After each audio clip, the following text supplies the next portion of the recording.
जब हमारे नबी के दादा का इंतकाल हुआ तो उनके आखिरी अल्फाज क्या थे और फिर नन्हे मोहम्मद की परवरिश किसने की, चलिए जानते। कुरैश के सरदार, काबा की चाबी के अमीन, सब कबीलों में इज्जत रखने वाले बुजुर्ग हजरत अब्दुल मुत्तलिब बिस्तरे मर्ज पर थे। बड़े बड़े सरदार उनकी चारपाई के पास बैठे थे। उनकी सफेद दाढ़ी सीने पर फैली थी और आंखों में अब भी नूर चमक रहा था, मगर सब जानते थे कि वो साया अब उठने वाला है। लेकिन उनकी निगाहों के सामने बार बार एक नन्हा बच्चा घूम रहा था, वही जो उनके दिल का चैन और सुकून था, वही बच्चा जिनके वालिद को उनकी पैदाइश से पहले ही मिट्टी के सुपुर्द कर दिया गया था और जिनकी वालिदा बीवी आमना भी मदीना के सफर में 2 साल पहले इस दुनिया से रुखसत हो चुकी थी। नन्हे मोहम्मद सल्लल्लाहु अलैहि वसल्लम जो अभी सिर्फ 8 बरस के थे, मगर उनकी पेशानी से एक अजीब सी रोशनी झलकती थी। हजरत अब्दुल मुत्तलिब ने अपने पोते मोहम्मद सल्लल्लाहु अलैहि वसल्लम को अपने पास बुलाया, उनके सर पर प्यार से हाथ फेरा और बहुत प्यार से सीने से लगाया और धीमी आवाज में कहा, ये बच्चा कुछ अलग ही है। फिर उन्होंने अपने बेटों की तरफ देखा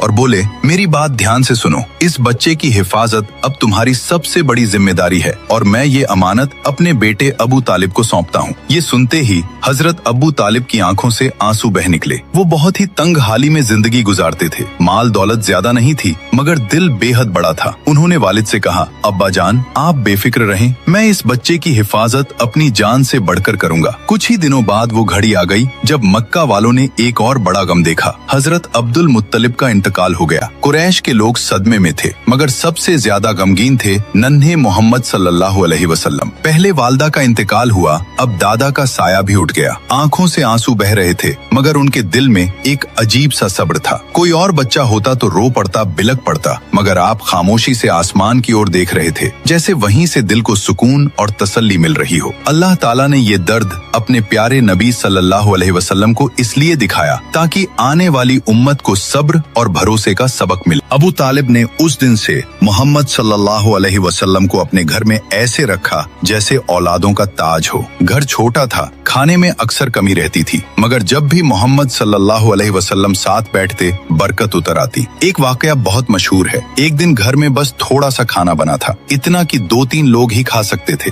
बीवी ने कहा, आज तो बच्चे भूखे रह जाएंगे, मगर अबू तालिब ने नन्हे मोहम्मद सल्लल्लाहु अलैहि वसल्लम को पास बैठाया और कहा, बेटा तुम भी हमारे साथ खाओ। जैसे ही आपने बिस्मिल्लाह पढ़कर खाना शुरू किया,